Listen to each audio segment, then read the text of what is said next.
Mm.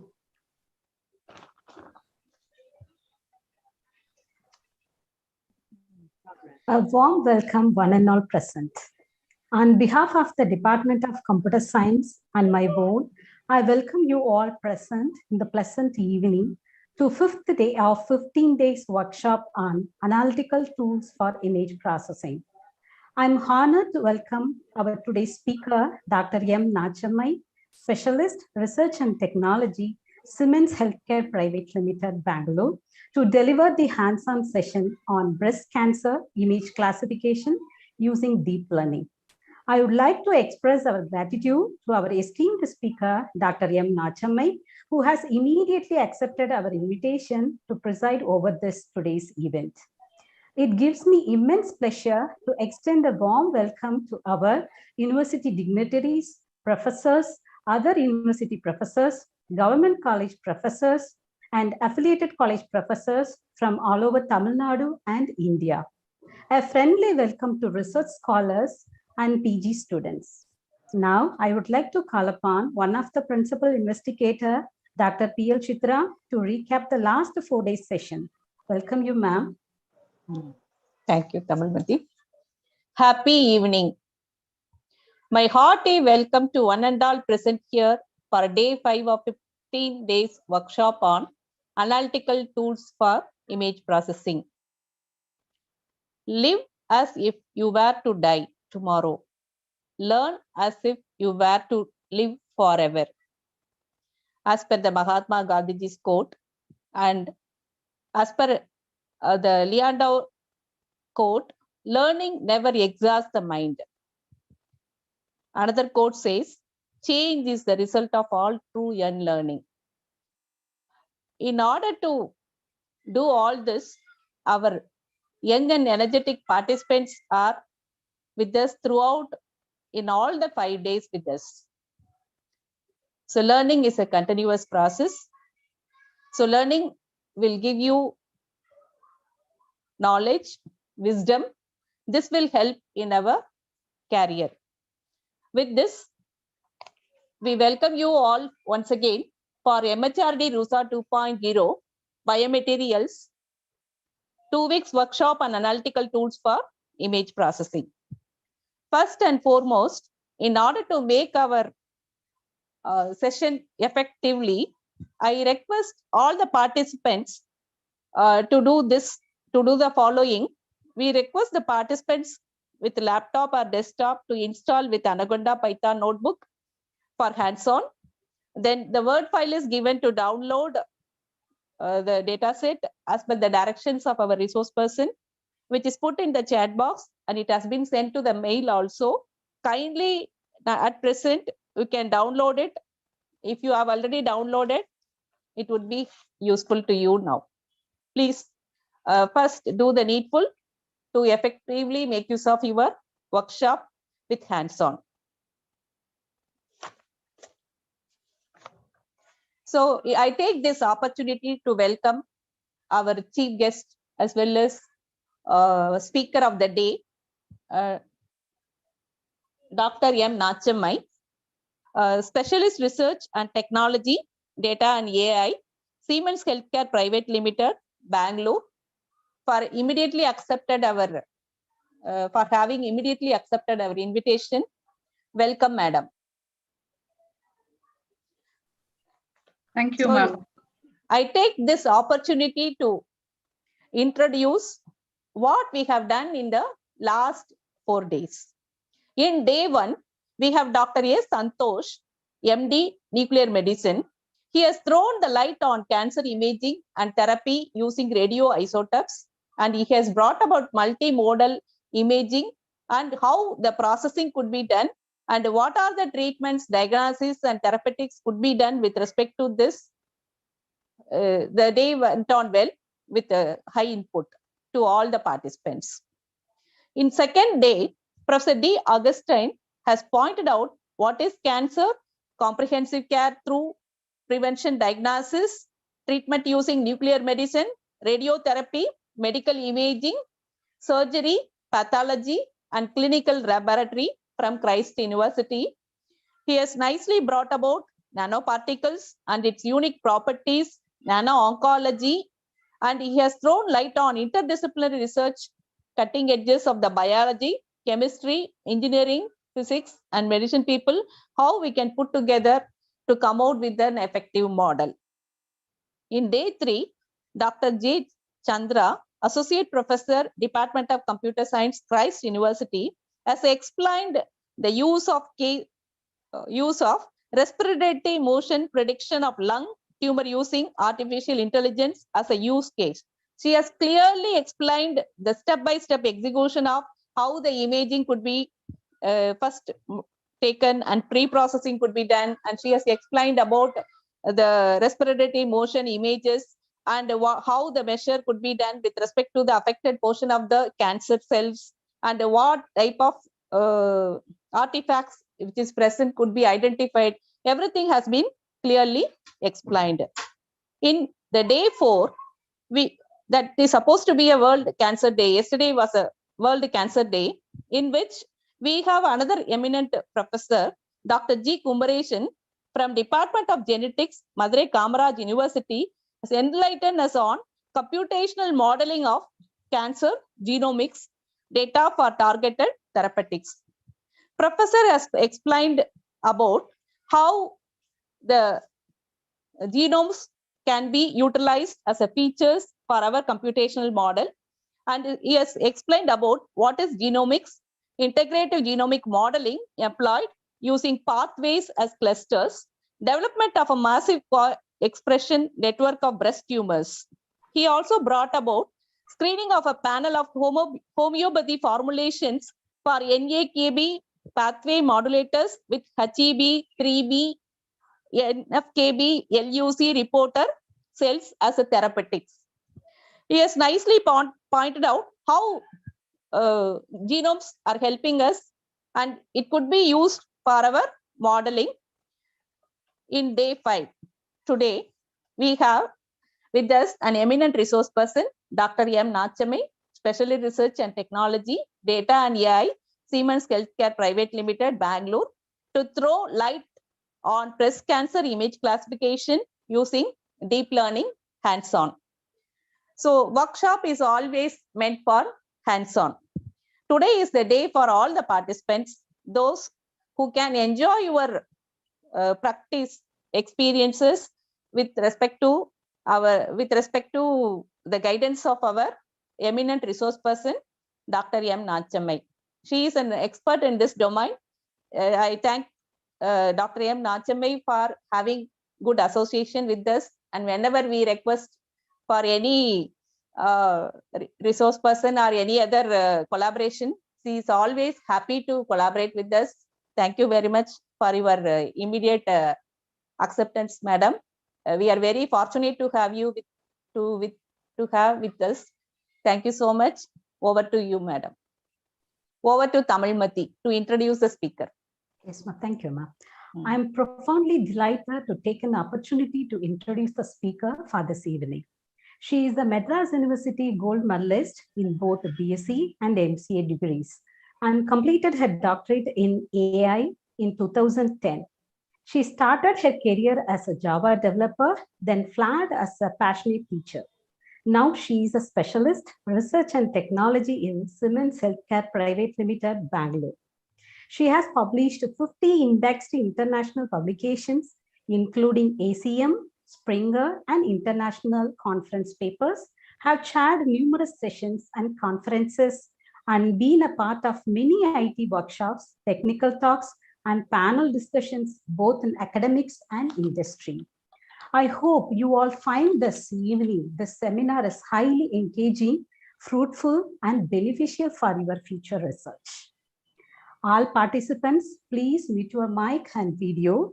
The question and answer session will be started at 5:15 p.m. Everyone is requested to put your questions in the chat box. It will be answered during the question and answer session. Now, I request the honorable speaker to enlighten us with her knowledge. Please welcome you, ma'am. This session is over to you, ma'am. Thank you, Tamilmati ma'am, and thank you, Chitra ma'am. Thank you, ma'am. For that warm welcome. I feel at home whenever I'm at Madras University. So That's the reason I immediately accept whenever there is something that's coming from Madras University. Thank you so much, Nachame. And we also will invite you for the next program. We have our refresher course. I will contact you soon. Thank you so much. Thank you, Chitra ma'am. Okay, so what I understand is till 5:15 I have time, and from 5:15 it'll be a QA session. Yes, ma'am. Right. A slight change in format can I do, ma'am? Because it may not, conceptually, if it's a session, I think I will agree that we will take the questions at the end. But since this is a hands-on, I would request the participants to raise their questions as and when in the chat box, so that they can come with me on the flow. Otherwise, they will not be there with me. So that's one effort that I would like to make. No issues, ma'am. You can proceed. Thank you, ma'am. Thank you so much. And all right, let me share my screen. Meanwhile, I know all of them are muted here just because we have many participants. But still, I think chat is a very effective way of communicating. I have seen a lot of people using it wisely. And quick thanks to Bhavani. I think she's been posting the prerequisites so many times. Thanks, Bhavani, ma'am, for doing that. Okay, so I have a few questions here. Okay, just to understand from the audience perspective, how are my audience, just to know, so that I want everybody to have a takeaway from this session. It shouldn't be only for people who know it already or people who don't know it completely. I have prepared it exactly from the scratch so that anybody who is completely new to deep learning or completely new to image classification would be able to pick this up. But there would be mediocre levels, there would be advanced learners also. So I would like to address everybody here as much as possible from my end. So I would like to know if there is anyone who has not worked on hands-on deep learning. If you have not worked on hands-on deep learning, you can just put an yes to me on the chat window. Coordinator, இவங்க நடத்துறவங்க இன்னைக்கு ஒரு நல்ல topic work shop இது எப்படி பண்றதுன்னு நிறைய இதெல்லாம் அனுப்பிச்சிட்டாங்க. Please, participants, please mute your mic. That means she would have Yes. Kamakshi ma'am, your Tamil is so good for me to hear. Yeah. Okay. Thanks for your nice words. Nice words. Yeah. So I could see that many of them are new to deep learning. Okay. Thank you. Thanks for that response. It's really giving me immense inputs here. I would say, yeah, roughly many people are new here. Okay. You have not worked on deep learning. All right. Rajalakshmi ma'am, I really like that spirit. Why will do for me. Everybody can follow that. You need not take effort in typing. Why, yes. I do understand why is also. Yes, Pratik. First timer for Python too. All right. Okay.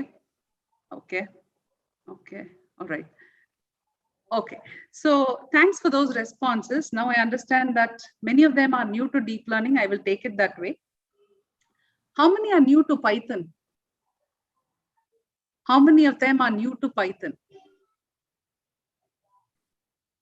I hope you have received my question. My second question is, how many are new to Python? Okay, I am. Meenakshi says me. Okay, Sudha, Ravi Kumar, myself, ma'am. Okay, Uma, all right. Okay. All right. Okay. Do I still receive some more inputs? Have a little bit of exposure, great. Little bit of exposure is more than enough for me. I will make sure that you learn here. Only basic, ma'am. That's fine. That's all good, Kritika. That's fine. Okay. Meenakshi Sundaram sir also says only basic, ma'am. All right. That's pretty fine. Okay. So there are people who know a little bit of Python. I'll take it that way.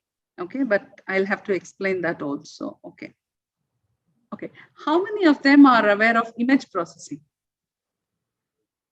Sure, Meenakshi Sundaram sir, I'll try to do justice. Don't worry. That's the reason I'm collecting this input. Yes, I think now the question is, how many of them know image processing? I'm not going to ask you any questions on it. It's going to be just for me to know what are the things I can skip, what are the things I have to explain in detail. Didn't work on it practically. Absolutely okay, Anita ma'am. That's perfectly fine. No worries. You know, the theoretical part of image processing, I'm good with it. Theoretically okay. Yes, Hema Malini ma'am. Yeah. Yes, Anita ma'am. That'll do. I'm working on IP. IP is Internet Protocols. Like image processing. Image processing. All right. Sorry. I'm very bad with short forms. Thanks, Chitra ma'am, for helping. Okay, Anita ma'am is working in image processing. All right. I have a lot of people. Okay, Anita ma'am. Okay. All right. Fair enough. I got a good idea of what are the things I'll have to go in detail with. So a little bit of image processing people are there. So what I would try to do is, whenever there are inputs missing, if you feel you don't understand that particular line or that particular command, please let me know. I will surely re-explain it or try to do justice on whatever that I'm explaining. Okay. All right. So these three things is what I wanted to know. Are there anybody who's already working in deep learning, who has already deployed notebooks, who had worked in Jupyter notebooks? Yes. Okay. There's Karthik. Okay. Yes. Okay. Nitya Nagaraja. Murtika. Okay. All right. Yes. Pratik. Sachin. Hemalata, Lydia. Worked in Google Colab. Okay. Yeah. All right. Okay. There is fair amount of people who already have worked on notebooks. So for them, the pickup must be a little faster. What I would do is, yes, Ekamai ma'am also has worked on Collab. Okay, many of them have worked on Collab. Yeah, so what I would try to do is, I have not gone till Collab today. I have done only a local notebook today. Okay, hopefully when we meet again some other platform, I will try to do the Collab part of also for you guys. But here, today's session, I will concentrate more on the beginners who would like to learn deep learning using Python and the platform and the tool or the library that I'm going to use today is FastAI. Okay, it's one of the deep learning libraries which is very popularized right now. Many of us are using it in the industry, so I wanted to use that and showcase to you today. So currently, what we would scope this session for is, I'll quickly run you through for around 15 minutes, probably in a presentation. It's a very short presentation, but that's going to be all the technical requirements for our workshop. I'm going to discuss more on that. Okay, so that you are aware that where I can run it, will I be able to execute it? Is it possible? So all those queries will be clarified for you firsthand. Second, I will start taking you through this journey of deep learning. How many of them are aware of pre-trained networks? Are there people who have worked on pre-trained networks?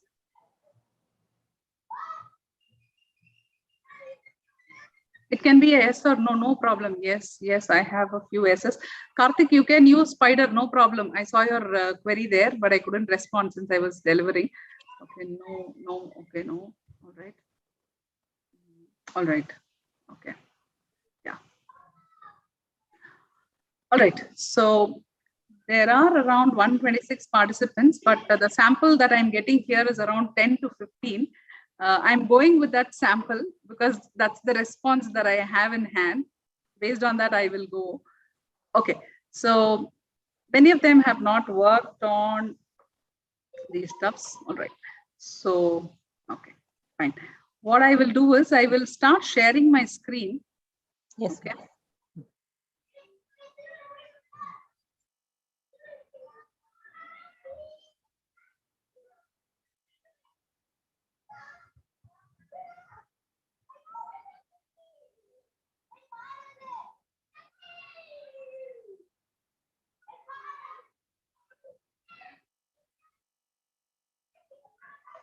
Is my presentation visible? Yes, ma'am. Visible. Presentation is visible to everyone? Yes, ma'am. Yeah, thank you. Thanks for confirming that. Okay, so I have a few queries. I'm starting it with a few queries only, my entire session today.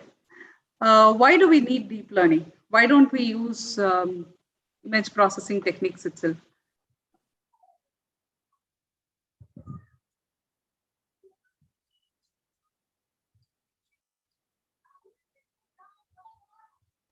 I know it's a very sad part that the mic is mute, that people can't talk. I can't expect long answers to be typed in the chat box. But if one of you all would be able to tell me, if we have huge volume of data, we move to go to DL, okay, to solve complex math problems. Okay, I'll note down that. Less experiments, okay. To automate things. To automate things, okay. Agreed. It's fast to work due to lack of information to train a model. Okay. Right. The question here is for diagnosis. Yes, ma'am. The question here is, why do we need deep learning? Why can't we do it with machine learning itself? Why don't we do it with ANN? Artificial neural networks are there, right? So we have hidden layers there also. Why do we need? Why should we go to deep learning? All this, what you the answers that you give, okay, accurate results, okay, agreed. The answers that that's coming up to your mind, please check if that's feasible for machine learning. If that is the case, then that's not our answer. To optimize, yes. Okay, features are extracted automatically. Automatic feature extraction, very good. Yes. We are doing good with ML also. Yes, I want that answer actually. Yeah, we are doing good with ML also. Okay, very few problems. No filters to be used to extract features. They're already trained models. They're available. Excellent. I think few people are really very good. We can go for a panel discussion here on that. That is the level of answers that I'm getting. I'm really glad to see that. Uma ma'am says gaining much popularity. Yes, ma'am. Everybody wants to do deep learning. Even though you can solve it using machine learning, people want to do deep learning without human intervention. Very good. Okay, so exactly two things I have already seen. They have nailed the answers here. One is there's no human intervention. Like, no, you don't design the filters specifically. Okay, you would be able to use any of the networks that are already pre-trained on any of the data sets. Okay, these are the two main advantages that we have on a deep learning network. Otherwise, on a hierarchical network, on any ANN also, this is possible. The main difference here is automatically feature extraction, which means no human intervention. There is nobody who you will have to go and mark this part is what you have to read. Okay, so even when you have very difficult data, okay, when I say difficult data, all the medical images are actually very difficult. Okay, it's very easy to do between a cat and a dog, between human faces. Okay, all these images are very easy. Okay, even in Google Maps, it's quite easy. But whereas when you go in for the images that are there coming in from medical side, okay, they resemble one and the same. And especially for us, okay, us means I'm assuming that all of us can't read medical images, okay, which means we are not doctors, right? We are not proclaimed doctors who would be able to read those images and interpret the data from those images. It's not possible. For us, it's all black and white, or for us, it's all the same image. Probably what we can comment on is the brightness is more or the contrast is less. So it's all from the computer science perspective or from a photography side of a perspective, right? So those kind where we don't have domain intelligence, in places where we don't have any domain intelligence, we bank on deep learning. That's the reason it's become more popular, Uma ma'am, and that's the reason people are trying to use it. Even if you don't have any domain-based information, you can still go ahead and start solving your problems using deep learning. Okay, hope that justification is clear. I want everybody to know it. As one of the person mentioned here in the participant in the chat area, we are doing good with ML. There is no need actually, we're doing good with ML, but what additional deep learning is bringing is what is the discussion. So additionally, it's bringing automatic feature recognition. Even if I don't know the domain, I need not interfere into it. The machine would be able to read it on its own, right? So that's the reason we are going into deep learning. Okay, how do we do deep learning?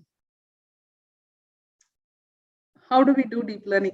We have access to See, now most of it is people, I was doing a workshop on literature surveys a few months back. Okay, people were asking, do we have a mobile version for it?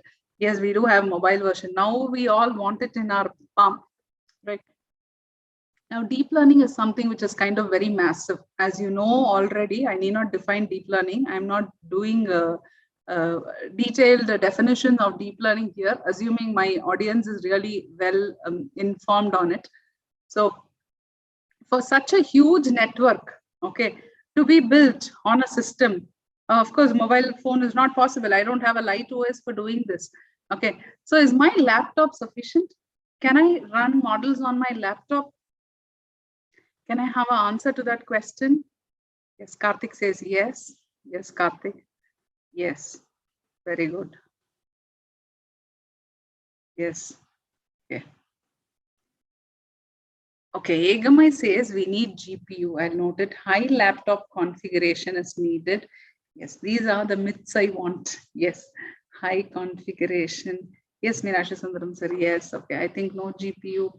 Karthik, we'll come to the discussion. Wait, I have it. In the same slide, we're going to do it.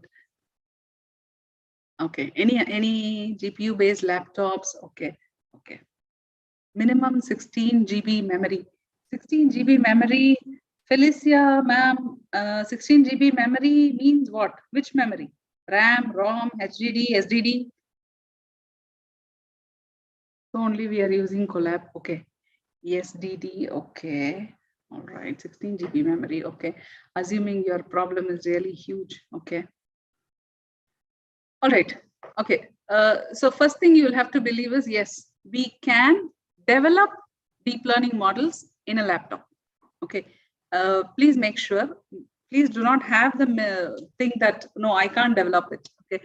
I'm using the word very cautiously here. You can develop your CNNs, your deep learning neural networks in your laptop. Development is thoroughly possible. Okay. With the very minimum requirements on your laptop, we are going to drill deep in detail in the same slide on what are the requirements of your laptop for it. I will discuss that. So one thing that I want to be clear with this question is everybody can develop models on your laptop itself. It's not necessary that you need a huge configuration or a huge machine to develop your models. Okay, when I say develop, can't I train? Can't I test them? Surely you can train, you can test them. Okay, that is where your memory, your graphics card, all this comes into picture. I have purposefully, what I have done today is I've taken my son's laptop, okay, just to show you this configuration and what I'm running on my machine, so that people are aware that, or people get to know that we can do all this stuff in a laptop, which is kind of decent enough configuration for us to work. Okay.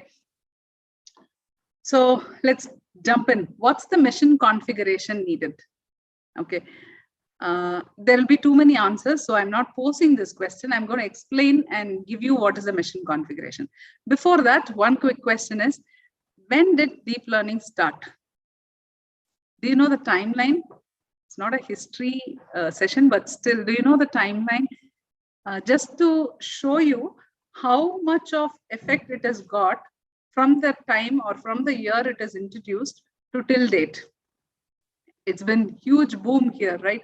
So, okay, you're not aware. Okay, that's fine. That's perfectly fine. Okay, so no further delays. Okay, from 2010, we have deep learning in place. Okay, late 30s. Karthik, not AI. Okay, I'm talking only about specific to deep learning. Okay, so it's from 2010, after 2010. Probably we have papers that we had got it earlier, but the implementation or practicality of it. Okay, see, if you see AI, when the advent of it came in 1950, okay, prior to that, okay, we had only game playing kind of theory that was happening, or Turing test that was happening. But then from there, we came to a practical application that we jumped on called as machine learning. That was around 80s. And there we did one big, we had this IoT in place, and sorry, not IoT, the internet evolution in place. And then we had this spam, no spam classification. That's what I've represented here in that.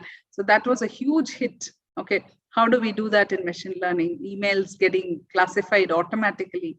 That was a thrill for people to see. Okay, and then we have deep learning.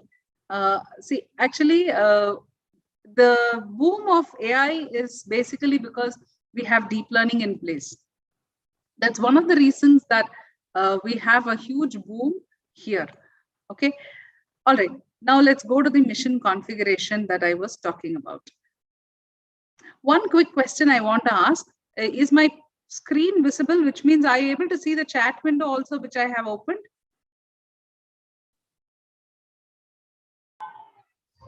Chat window is not seen.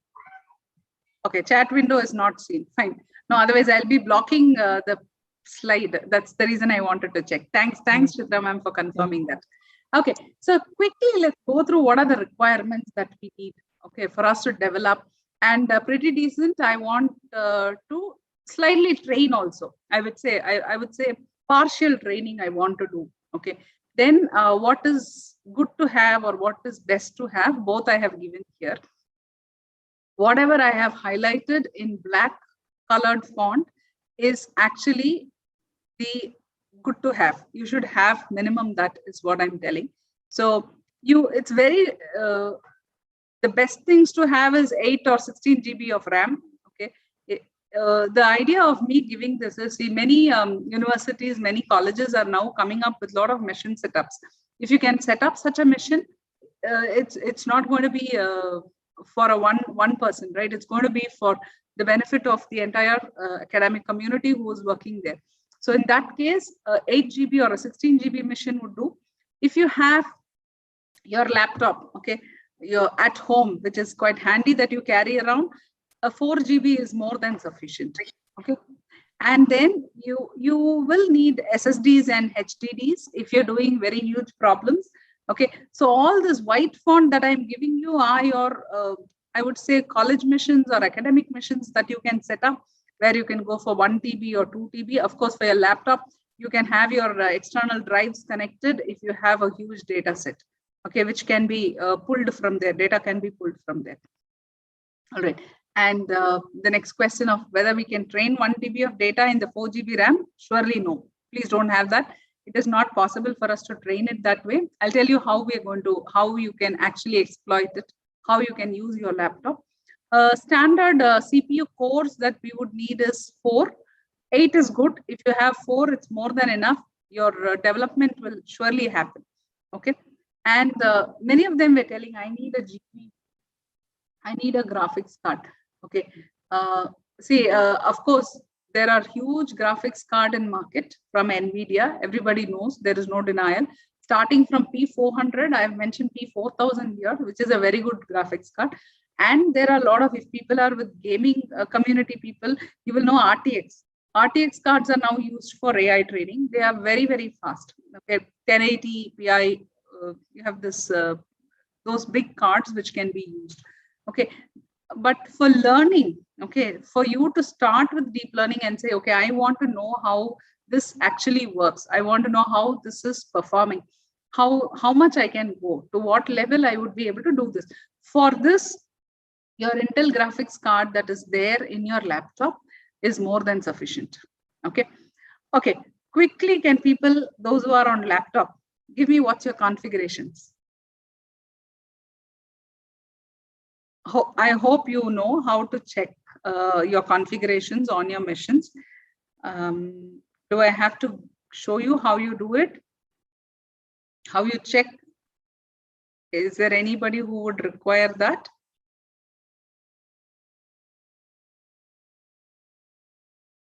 Okay, if you had lost me in between, I was asking.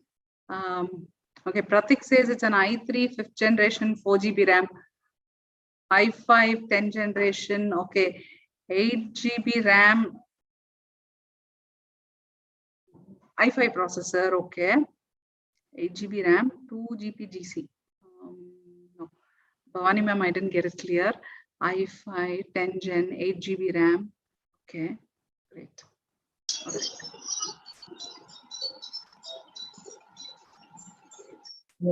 4 GB RAM, 500 GB SSD. Great, many of them have 4 GB RAM. That's good. Okay. What's the graphics card you people are having? What's the graphics card that's showing up? i5 third generation, 8 GB RAM. Wow, good machine. Okay, 4 GB RAM. Yes, that's sufficient. All right. Okay. Inbuilt graphic. Perfect. Intel UHD. Very good. Okay. i5 8 GB RAM. Okay, that's pretty good, Sendil sir. Okay. All right. All right. Very good. So now you have a confidence that who can run this or who can develop this, right?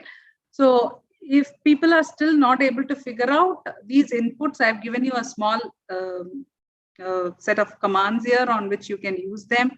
Okay.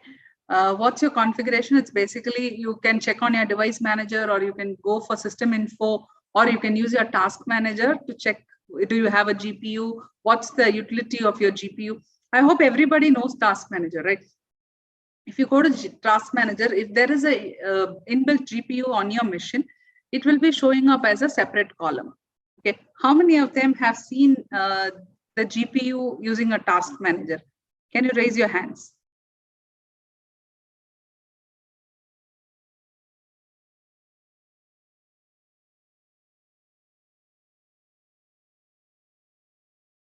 Yes. Okay. Okay. Okay. Ajit says yes.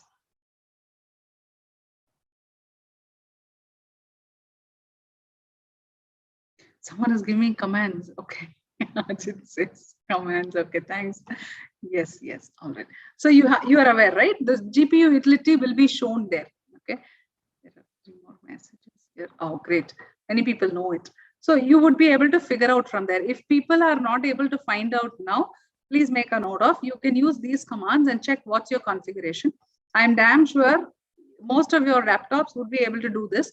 That's the reason I have highlighted what should be your configurations on your machines. Okay. All right. We develop it. We do a training. Now, generally, my idea of training is pull out sample data, do the training on this machine, because our RAM up to 4 GB can only help us, right? You can't, otherwise you'll have an out of memory error that keeps coming. You won't even understand what is that error that's coming out. It's sometimes Greek and Latin, and sometimes the kernel that we use also will die off. So we will not understand why it is happening. So it's always good that you have the whole data set downloaded on your laptop. Prepare a small sample data from there. I'll show you how I have prepared today.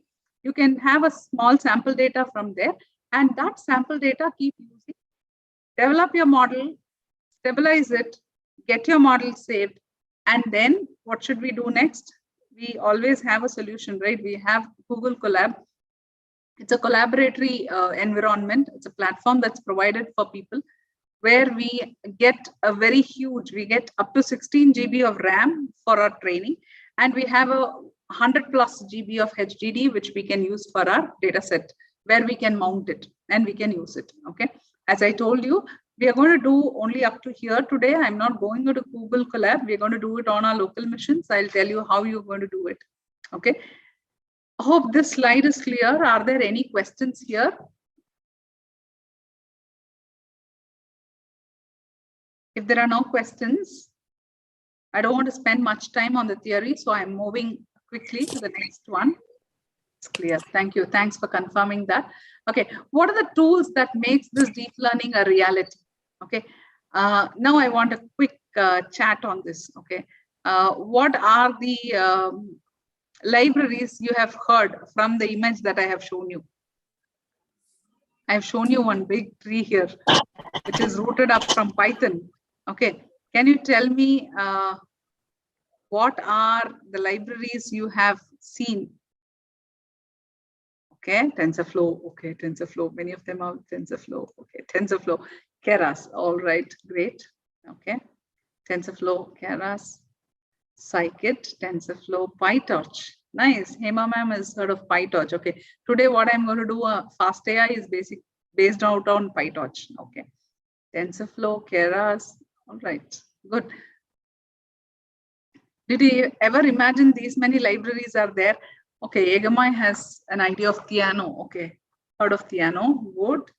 Okay. TensorFlow, MXNet, DL4J, great. All right, Karthik.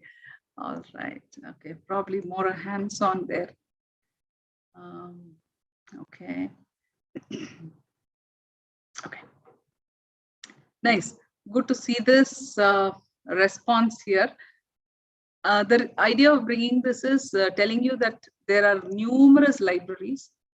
There is no clear-cut information that which is better than what, where should I use what, nothing like that. So it's our preference on using it. All these are based out of Python. Yes, Kirtana, if you know Python, it's more than enough. Okay, you would be able to learn these libraries. I'm damn sure that all of them have worked on a C or C++ basics, right? So we do something called hash include, where we include a header file there. The same way we import all these libraries. These are all libraries. FastAI is a library. TensorFlow is a library. We'll have to install it in Python. It becomes a library file, and you will just include it, and then we start using all the APIs from there. That is all. This framework is very simple. Okay, and one more thing that we have to understand is all these are open source, and most of them are under Creative Commons license, which means we would be able to use them and we would be able to develop them. There is no question of we can't use them. We can use them, and we would be able to develop on them. Okay. Okay. Pankaj Kumar sir. Okay.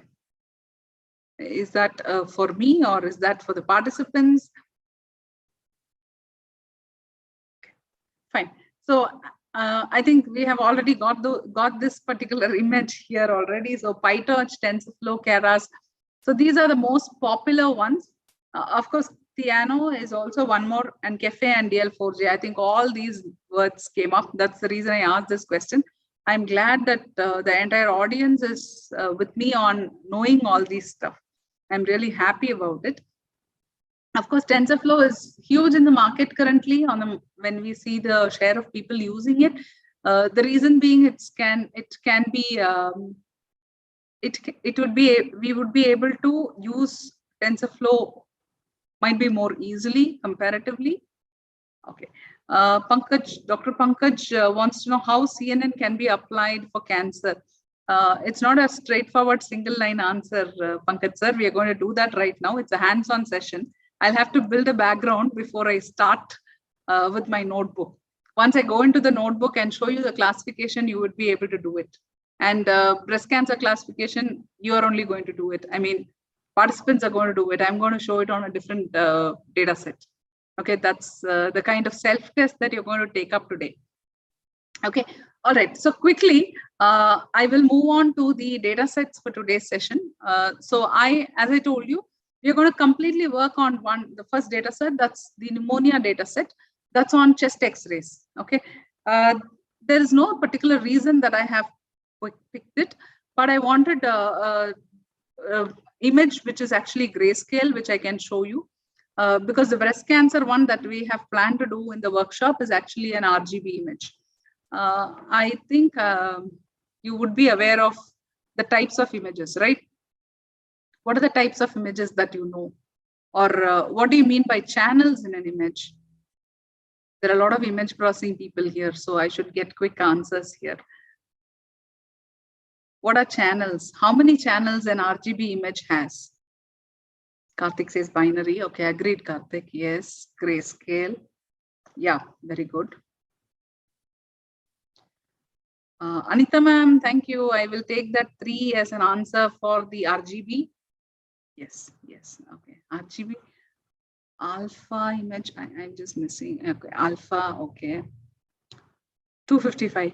Himlata ma'am, slight understanding here. Pixel is 0 to 255. Okay, I'm asking about channels. Yes, Dr. Manimeghla, I was expecting cyan. Yes. What's the model name? Cyan. I want the model name for the cyan. What's the model name for cyan?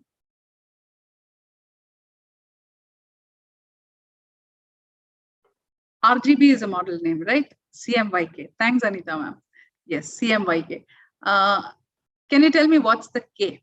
I know CMY are the colors. Cyan. Perfect, black. right?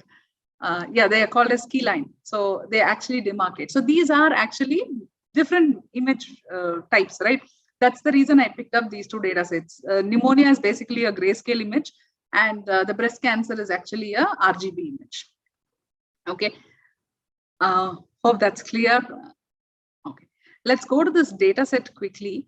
I've given you the article from where this data set is originated, what's the accuracy level they have shown, just in case people want to, thanks Sudha ma'am, taking the pain of typing all the colors. Thank you so much. Yeah, you're exactly right on the CMYK model. Okay, coming back to my data set here, this is on children. Okay, this data set is on children. It's huge data set. What I would want people to do is, I have prepared two notebooks here for today's session. One is a very basic notebook, which can be used for any image purposes, where we will start on loading the libraries till exploration of images. Okay, I'm stopping it there. That's one notebook. I'm going to share these notebook and the presentation end of the session. I'll be sending it to Chitra ma'am. She will be sharing it with all of you.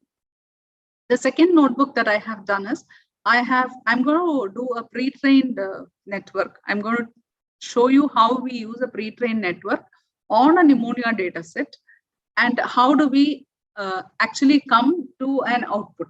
Okay, interpret the test set output. Okay. Thanks, Karthik. I was expecting someone to tell me that. I'm happy that you had gone and tried that. I just checked it. It's from Kaggle side. The competition is over.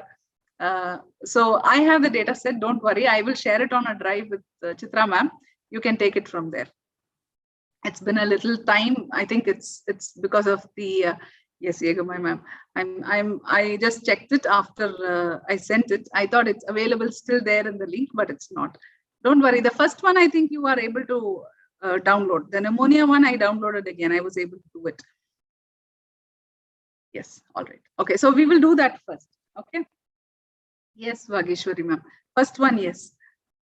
Same problem you shared with organizers. My God. Okay. All right. That's from my end. You should be sharing it with me. You can use any data set, Pratik. Yes, perfectly. You can use anything. It's not that you have to use what I'm showing you. The idea why I'm showing you these two is because you already have some accuracy rates. You can compare and see how well you're doing, how far you're able to do with that accuracy. Okay, that's the reason I'm giving you. You should have a benchmark whenever you do. Otherwise, no, we will not know. Even at 85% or 86%, we would say that my model is actually doing good. That's not sufficient enough when we are doing deep learning. That's the reason I picked up these two data sets. Okay. All right. So quickly, let me say that these chest X-ray images are from children, and these images, I have two folders here. The first folder is having all pneumonia images. That's accounting around 5,000 odd images, and I have normal images that's accounting around 1,349 images. All right. I have a few questions on this data set. I've just shown you one sample out there. If you've already downloaded, you have seen the sample. Are these images annotated? It's a question. Are these images annotated?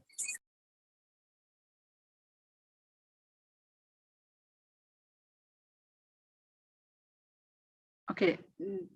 Dr. S. Nikat says no. Mani Meglai says no. No. Karthik says yes. Okay. Sudha says yes.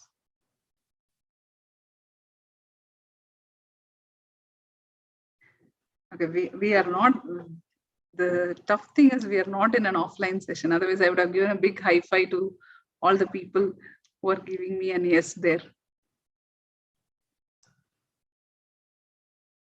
Okay, Karthik says it's because it's marked on the right side. Right. I expected this. Yes, Vageshwari ma'am, you nailed it. We have separate folders. Perfectly right. See, that's the reason I put this statistic on this slide. You see that I have returned 5,232. That's out of bacterial or total is 5,232. and 3,883 images are pneumonia images. What does that mean? Will you and me able to find out from the chest X-ray that this is a pneumonia affected lung? Is it possible? It's not possible for me, and I'm sure that it's not possible. Yes, it's not possible for us, right? We won't be able to figure out, right? Once we see the image, so someone has already gone through the image and they have said these are all pneumonia images. Specifically, these are bacterial infections, these are viral infections. So these are already annotated. Please don't assume that you will have to draw something or mark something or write something on the image, then only it is annotated. No. When you are able to segregate and put them into folders, okay, big clap to Vageshwari ma'am there. Yes, if you are able to put them into separate folders, they are annotated. Okay, so here it's an annotated data set. Okay, how do we find the image size? Quickly, can you just check the image size? One of you, can you check the image size and let me know?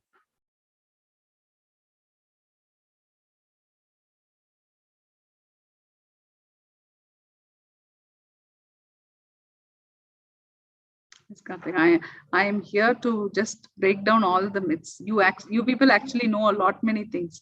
You explore a lot and you people learn, right? Everybody here, it's on using XYZ plane. Okay, 1:1. Okay. Calculate R into Y. Okay, a lot of answers are coming. This is mostly from the conceptual part of it. I just want two numbers. From image properties. Very good, Rekha. Just check from image properties and tell me what's the size of the image.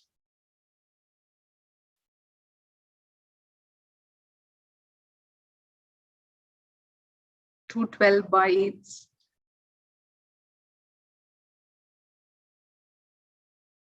Okay, that's basically storage, Vageshwari. Can you tell me what's the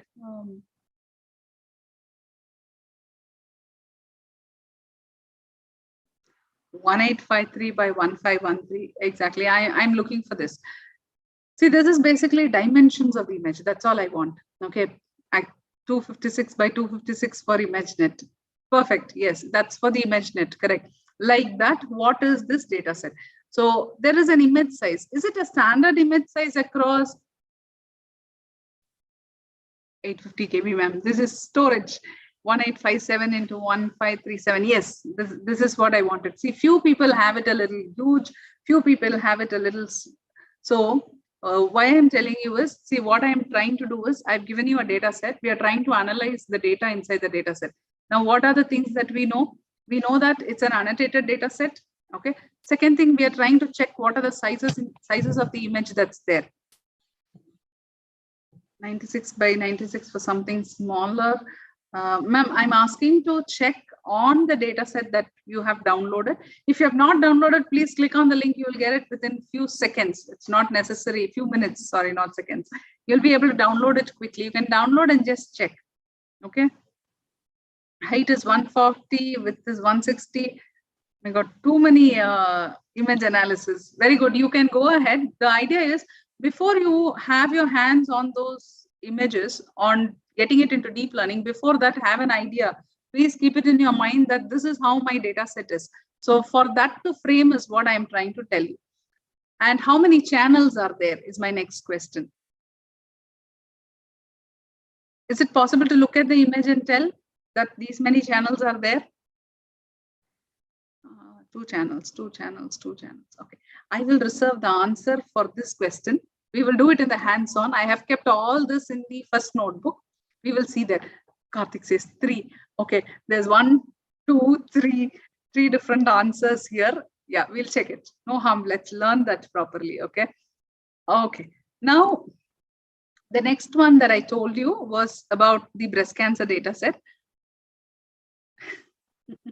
It's not, see, ma'am, it's not in bits or bytes or in pixels. The idea was, I wanted to know the size of it, size of the image. That's basically X cross Y. Okay, which is 1800 odd something across. That was actually the answer for the size of the image.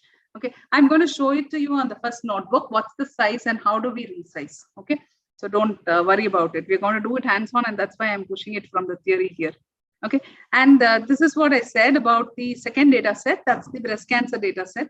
I will share this data set with you. No worries. It's a very huge data set. We can do a lot of understanding and learning from this.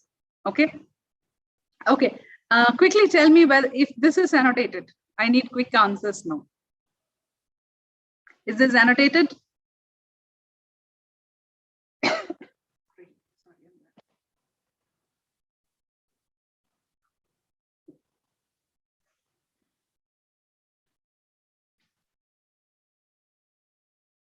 Karthik says no. Karthik, there is a third bullet point. I hope you are reading it.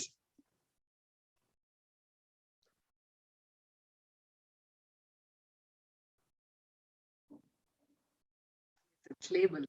Yes, Balamurugan sir. Yes, it's labeled. Yeah. I'm sorry, I'm not going one by one on the bullet also. That's my mistake. Yes, it's labeled. So do you understand that if there is an indication, okay, this is domain. Correct, Hemlata ma'am. It's benign or malignant. It's given to us. So this is domain-based knowledge, right? We don't have that knowledge. This domain-based knowledge, when it comes into the data that we are picking, that's called annotated data. I hope it's clear now to everyone. Okay, so let's go next. Okay.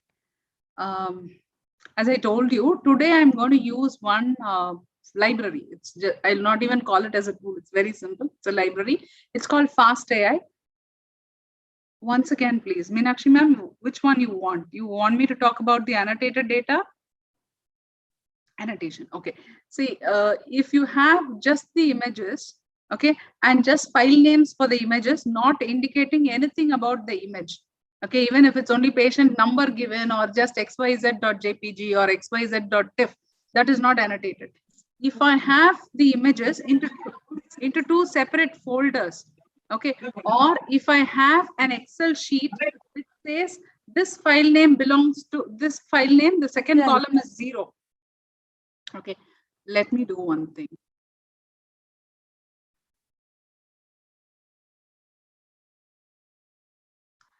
Are you able to see my screen, my navigation into my folders? Is it visible? Visible, ma'am. Thank you. Thank you so much for confirming, ma'am. See, I have just shown you this this folder. This is specifically, this folder is made for Madras University breast cancer class. Okay, so if you see this test train labels, this is the breast cancer data set. I think you have not seen this breast cancer data set. I'm opening up that CSV file just to show you how it looks. I hope the Excel is visible. I'm very sorry. I'm just confirming it. Visible, ma'am. Thank you. Okay. So if you see, what is given here is basically the file name and the label to it. Okay, there are two columns. There's a file name and a label to it. And what does this 0 denote and what does this 1 denote is what I have shown you in the presentation. What is the 0 denoting? It's actually non-cancerous. Yes. And what is 1 denoting is malignant. So you have this information with you. If you get this information from the data set, it is annotated. Okay. Otherwise, we won't be able to classify, right? I think Meenakshi was the person who asked me this question. Meenakshi, we won't be able to classify it. I can't take an image and I can't put it into a folder saying this is cancerous or this is non-cancerous. Yes, ma'am. Thank you so much. All right. That is pretty good to hear people talk, actually. But nice. It's not possible always. Okay, back to the slide. Hope slide is visible. If you are not able to view it clearly, let me know. Okay, so FastAI is a very recent library. From 2019 it is started, and its basic support is for computer vision. If people are going with other topics, natural language text or tabular data or collaborative filtering, it's possible with FastAI. These are the main 4 focus of FastAI library. So let's quickly get started. There are 3 things that we have to get started with. One is the Jupyter Notebook. Okay, what is a Jupyter Notebook? See, basically, when you do C or C++ or Java, generally we open a notepad and you type the script, right? Type the code. That is what is a notebook. Okay. How it is different from the other platforms that we have been using. I'll just show you a notebook quickly.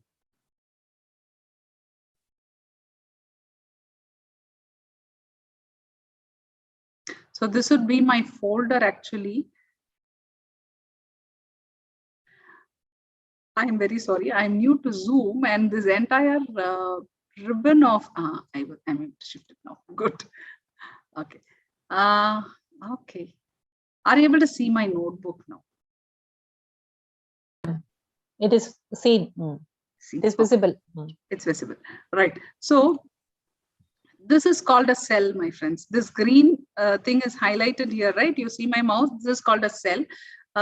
It's very convenient to use a notebook because generally what we do is we write a script, we write it in a text, okay, or in a notepad or Word, and then we compile it or we do it together completely. So it's not possible for us to break it into chunks and do this stuff. So here in a notebook, it's very simple. Every cell can have only one command. As you execute the command, you would be able to see what happens. So this is actually the command that we type here inside this box here, that's called cell, and the output is below it. So everywhere you type and you will get the output below it. This is how it is, okay? So this is a notebook. So what I'm using is a Jupyter notebook. You can actually use any notebook. It's not necessary. You have a lot of other variants in notebooks itself, which is possible. I think IPython is one notebook format that many of them use. You can use. This is just an interface where I type the code. That's all. So first thing, hope that's clear to you now. So we'll have to use a Jupyter notebook. Second thing is we'll have to install FastAI. Now, in this point, I would like to tell you, if you want to use TensorFlow, if you want to use Theano, if you want to use Keras, you can perfectly use them. So Jupyter Notebook will stay there. There is no change, or any interface that for that matter. Spider, Karthik was telling he's using Spider. You can use Spider. What is the next thing that we need? We need TensorFlow, any other package that we need to install. How do we install that? Okay, so the command that we use in Python for installing is called as pip install. Okay, now I'm going to use it inside the notebook, and that's why a slight syntax add is there, an exclamation mark for any Python command.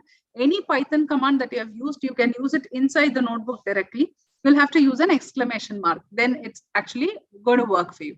So if you see how to install FastAI. Now I have installed FastAI here. I think those who have not installed can quickly start with me here, open up a notebook and start doing this install. It's going to take few minutes probably, so that you would be able to install it. What about Collab, ma'am? You can use Collab also. There is no harm. As I told you, the first step is do it on your local, and then we will move to Collab. Okay. All right. So do you see the pip install here?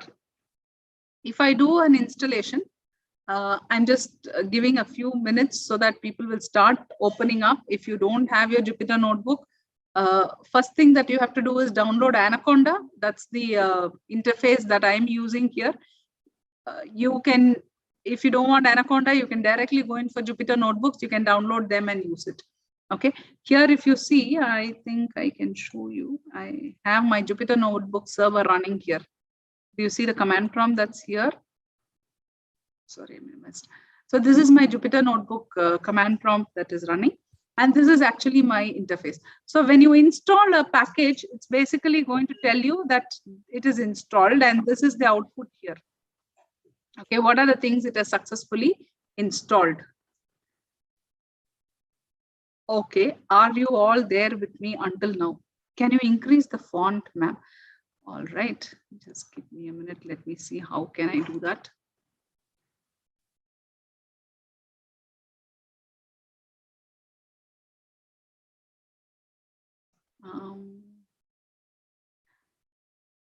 Is there a zooming in option available here? Yes, ma'am. Use control on plus right plus. top, you have the 3 dots vertically. Okay. Use control plus plus. We should automatically zoom the screen. All right. Hey, great. Thank you. Is this okay now? Thank you. Many of them have responded there also. Okay. All right. I don't know who helped me there. Thank you so much. All right. So first is, are there people are there with me? Do you know how to install FastAI?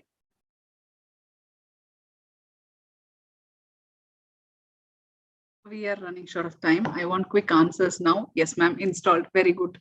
Okay. Even if you have not installed, have you seen how to install it? Yes, ma'am. Yes. Okay. Good. Good. All right. Okay. Now let's go to the next one. As I told you, once we install, we are supposed to header file inclusion. Do you remember that point? So we have to include them. So how do we do it here? We use the command import. Okay. From FastAI, computer vision, I said, is the library that I'm going to use. So I'm going to say fastai.vision.all import star. Okay, which means I'm going to import all that is pertaining to my vision library to use it here. So otherwise, you'll have to specifically use every API and put it there. The star means it's a wildcard, the same meaning. There is no change here. Okay, and all imports that is possible for FastAI without any dependency, I want to include. Okay, specifically other than the vision package from FastAI, what are the other things that I need? I think many, one of them mentioned in the chat itself, SkyPy. I would be needing SkyPy. I'm using a function from SkyPy, so SkyPy OS. I'm using a path variable. So I want to use the OS package from Python. Matplotlib, I have plotted a few of the dataset images here. So I want a plotting library for me. So all this, apart from FastAI, these are Python libraries which I am importing. I've just put it in two different boxes so that it's easy for us to understand that we are having two different set of libraries. So it becomes easy for us when we go through it. So this is the import part of it. Hope this people are there with me till here. I have to see the time, 5:07, okay. Okay, quickly some yes, then I will move on to the next. Is the import clear? So installation we have done, and we have imported the libraries here, these two cells. Okay, all right, great. Now, next thing that I wanted to tell you is we have to start bringing the data set inside our notebook, right? So I have just put in this slide ImageNet data set. I think if there is no access, you are not able to take all this. ImageNet is a free and it is available online. It's a very huge data set. Even if you're not able to work on these images, you can use that. That's the reason I have put it there. Roughly around how many images are there in ImageNet? Any idea?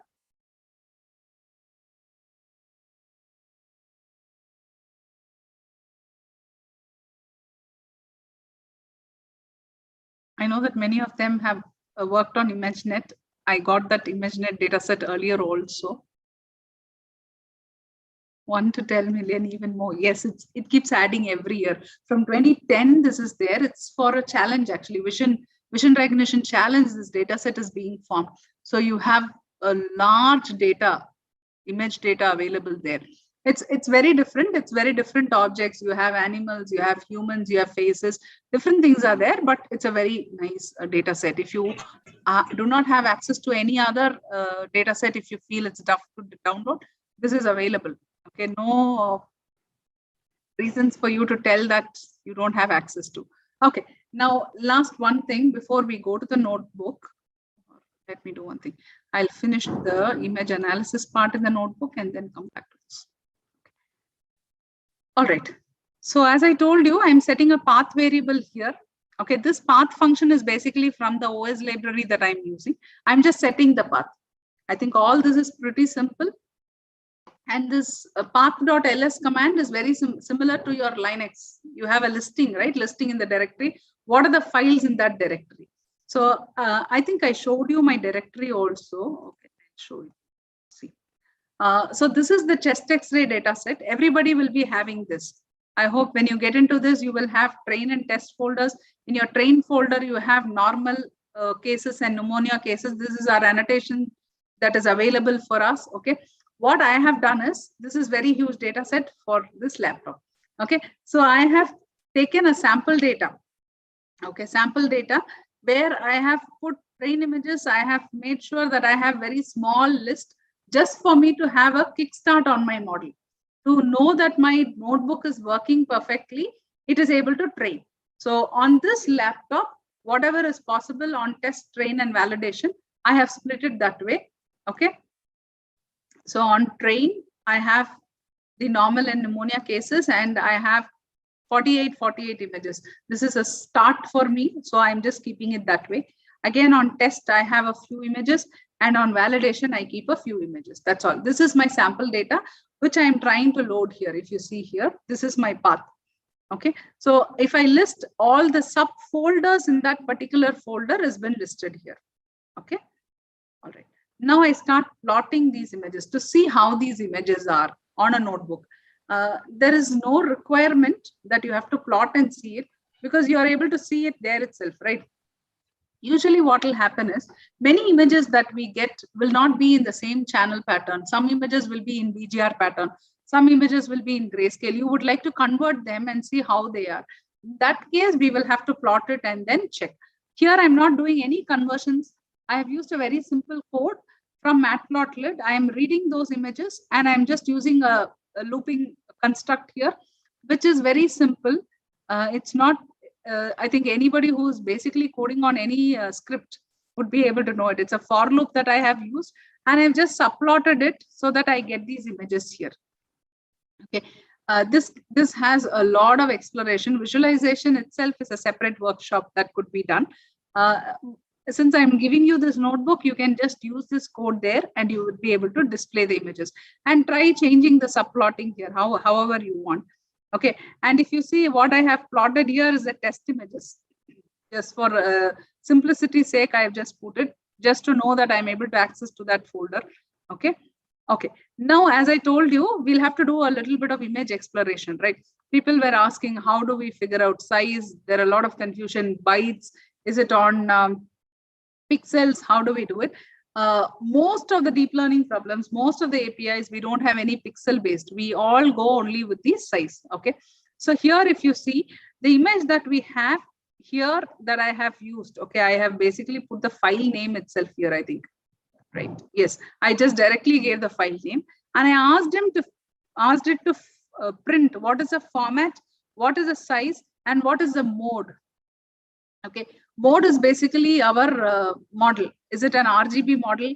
L is basically grayscale. Okay, luminance. It's called luminance model here.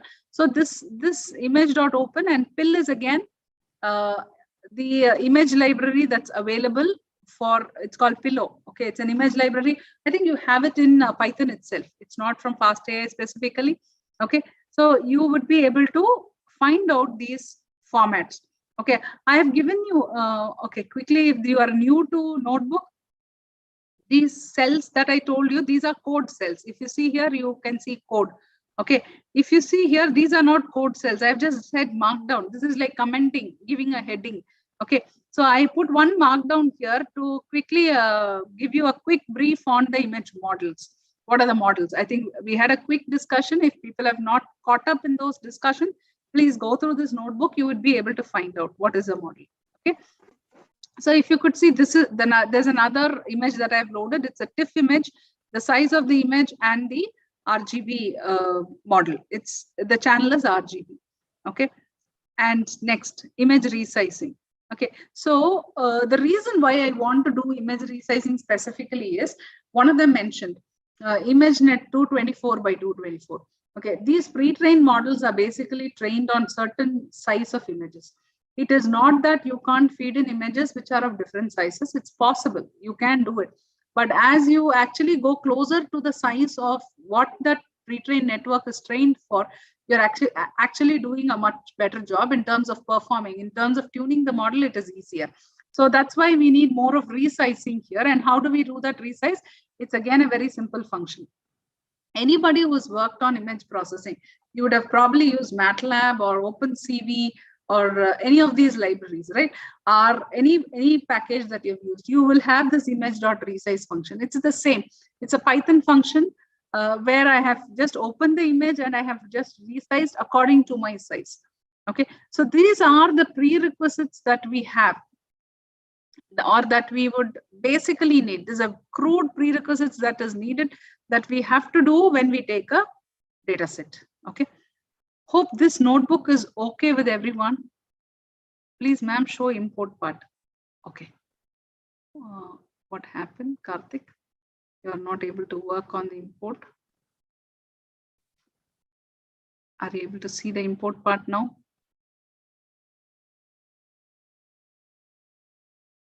Yes. Okay.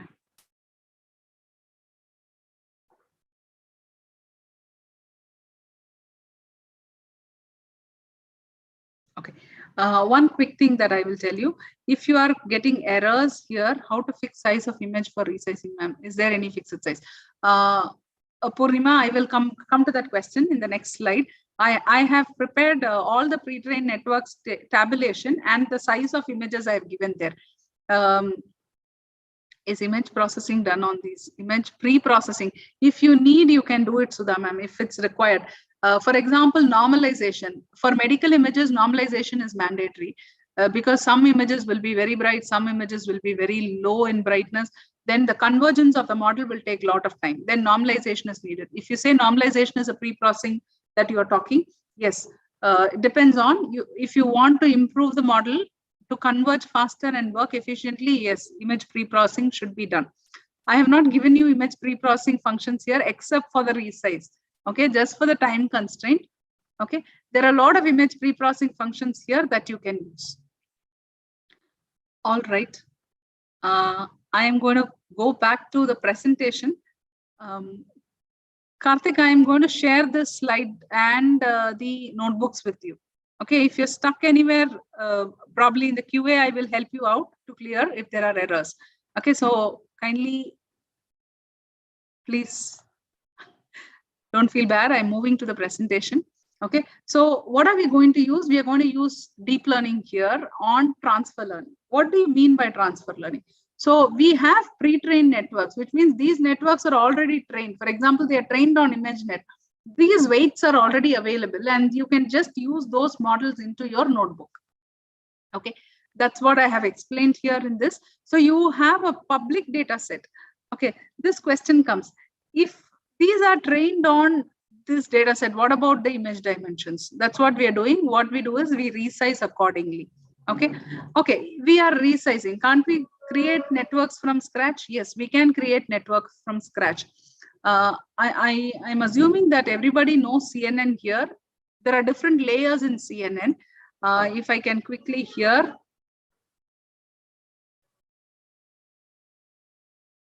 Pratik, very interesting. We'll talk at the end. Okay, input, hidden, output layers. Karthik, that's for ANN. Yes, Purnima, pooling. Yes. Yes, pooling. Any other layer? Transition. Okay, max out. Max pool or max out? Convolution. Thanks, Palamurugan sir. I was expecting that. Convolution layer. Yes. See, there are a few set of layers. This hidden layers, fully connected. Yes, fully connected is there. Dropout is there. Very good. Yeah. ReLU. ReLU is basically convolution. ReLU is basically convolution only. You have p-ReLU, different variations are there. Okay. So these layers, I can also put it and I can also construct it. It's not necessary you have to use the basic only these pre-trained networks. Pre-trained networks are much comfortable because they are actually on a very large scale data set. They are trained. So which means they've already learned a lot of patterns and their weight matrix is so good that I can use it and try it on my data. That's the reason we go for pre-trained networks. So there are a lot of pre-trained networks. A quick timeline on the pre-trained networks. And the pre-trained network that I have used on the second notebook is a ResNet. Okay, so the ResNet is basically having a lot of these convolution layers and max pool layers. This is how the architecture of a ResNet actually looks. If people are not aware of CNN, please skip this current slide. In the appendix, I have given a slide on the different layers of CNN. What is convolution? What is a max pool? Everything is there in the appendix slide. I'm not moving to that. Okay, but you can verify that. You can read that and then come back to this slide. If you're new to CNN, Otherwise, this is nothing but in your ANN, you have hidden layer, right? Only one layer, one set of layers that you will have. Okay. Here we give it different names. Their functionalities are very different. Convolution does more of a filtering. It creates a feature map for us. Max pooling does everything is being pulled together and you get a single value for it. Okay.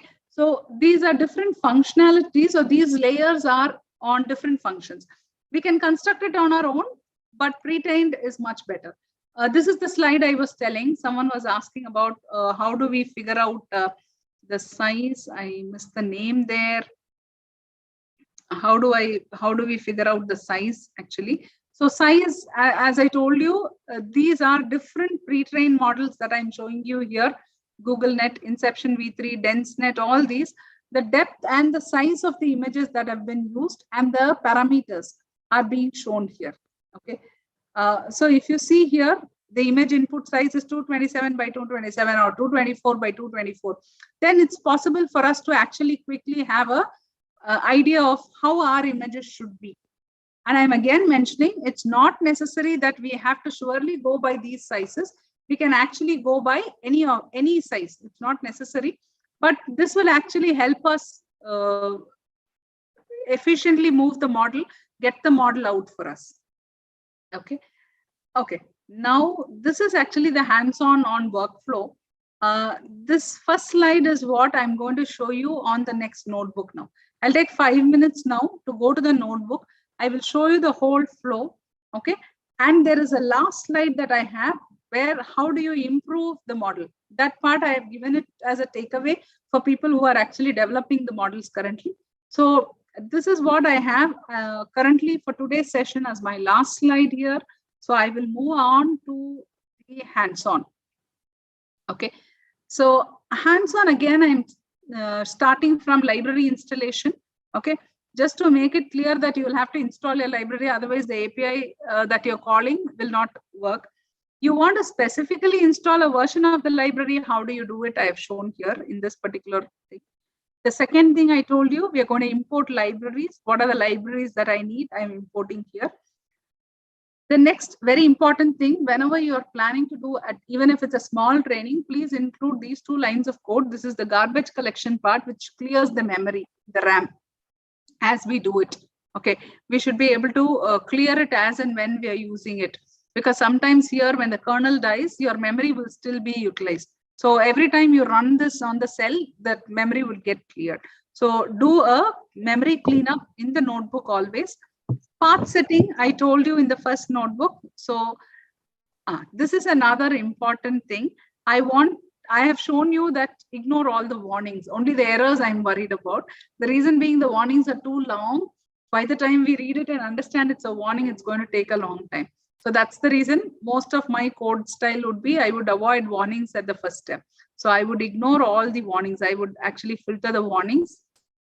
Okay. Next thing that I do is I'm creating a data bunch. I'm creating a small bunch of batch size. I think here I put it very small. It's 2, I think. Yeah. The batch size is 2. Okay. And see, it's an image data bunch. This is actually an API, which is called from FastAI. From folder, this is actually an API function. This function needs a path. It's a path variable where your data is sitting, the train and the validation folders, the size of the image, and the batch size. If you're going for GPU, people who have already worked on Colab, I'm just giving it to you for your information. You can include number of workers here. If you include number of workers, number of threads will be increased, which means you will have a faster processing here. Okay. And what are the data classes and what is the number of classes? Data classes means basically the names of the classes. We have 2 classes here, normal and pneumonia. And the number of classes data.c is actually the data count, which is 2 classes, 1, 2. Okay. And the length, what is the length of the data set that I have on that? So this I am printing here. Okay, this is the crux of it. We are building the CNN learner. 1 line and you are done with it. You have a learner. Okay, CNN learner data. Data is nothing but this data that you have formed here in the previous cell. Models.ResNet34. Models.ResNet34, when you give it on any of the Python, environment, it will download the weight matrix for you when you're connected online. Okay. And the metrics that I'm measuring here is my accuracy. Okay. So this is the single line where I'm creating my CNN learner. Okay. Screen share is not visible. Visible, ma'am. Visible. Okay. No, someone in the chat messaged it's Rekha ma'am is not able to view it. Okay. It's visible. Come. Okay. So this is the learner. So if you're using any other network here, you would be renaming them. Okay. So, and then what I do is I do a learning for a one cycle. Okay. One fit cycle one means fit cycle 4 I have done, which means 4 times I try to go through this entire data that I have along with this network. Okay. It's very difficult to know that, right? So it's not going through the whole. See, this ResNet 34 is basically 34 layered network. I have 34 layers in my network. It's not possible for me to train it through all the 34 layers.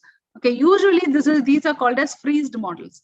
Freezed model means I can feed any input in the input layer, and based on the weight matrix that it has, it's going to calculate my input values and it's going to give me an output.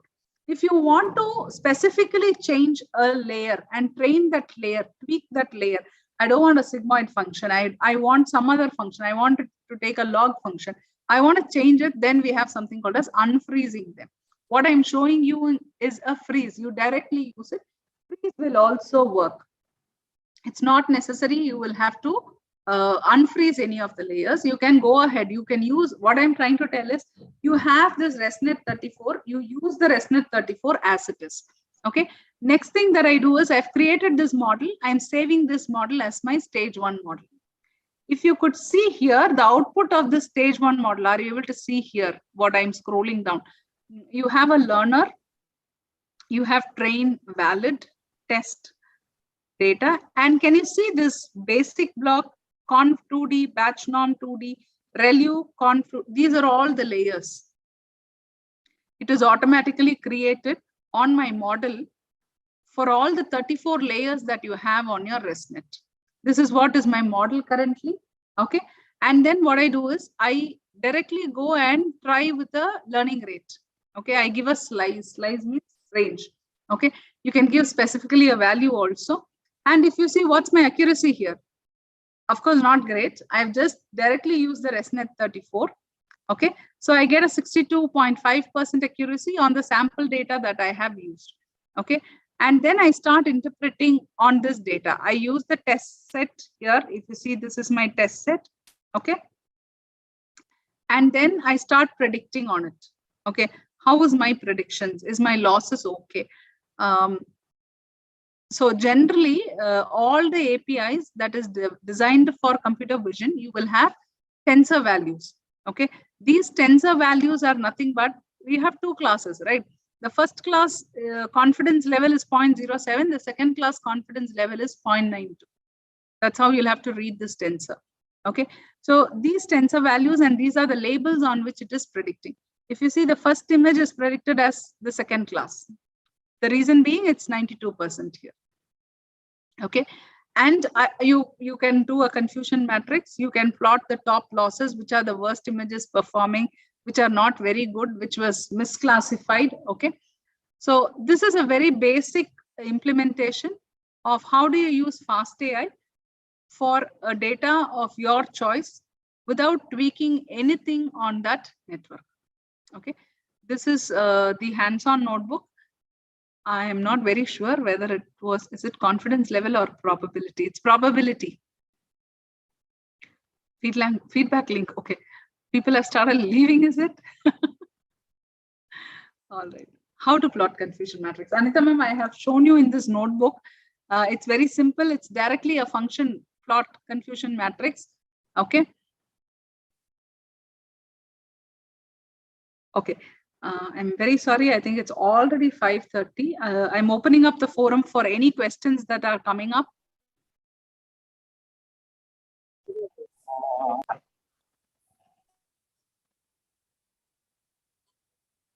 can complete this, it can complete this model and we can go. Ma'am, actually the notebook is complete. I've completed the notebook here, basically. Okay, fine. Because this is all values which they will have to look into and see how it is happening. I've told them how to work on that values. Okay, fine. Plotting, and this is actually the losses. So once only if they see those images and if they are able to correlate, only they'll be able to understand it. Okay, so this ends this particular notebook here. I can probably finish off with the next slide also. As I told you, there is a second slide that I have given. After we do that, see, we are at a 62 or 65% of accuracy, which is not good. Like now, how do we improve that? What are the ways in which we can go ahead in improvement? I've given you the ways. What are the things that we can do? I've already spoken about unfreeze. You can go ahead and tweak any particular layer that you want. You can train them, change the activation function and apply this. Apply the model again. If you apply the model again, you will surely see that there is a change in the accuracy. Convergence would be much better.